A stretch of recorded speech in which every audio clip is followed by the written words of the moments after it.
এটা তুমি টুকি দাও। তুমি করো। এটা তুমি টুকি দাও। ওটা ঢুকিয়ে দেবো। আচ্ছা, এই যেটা হয়ে গেছে এটা এই যে বাক্সে ঢুকে গেল। নতুন খেলনা নিয়ে এখন ব্যস্ত হয়েছে তৃষা।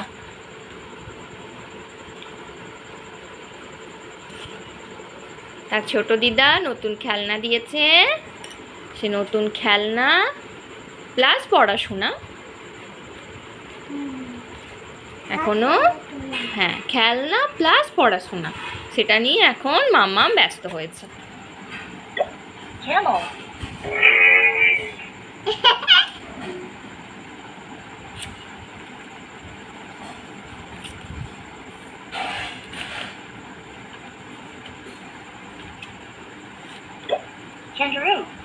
বাহ বাহ বাহ।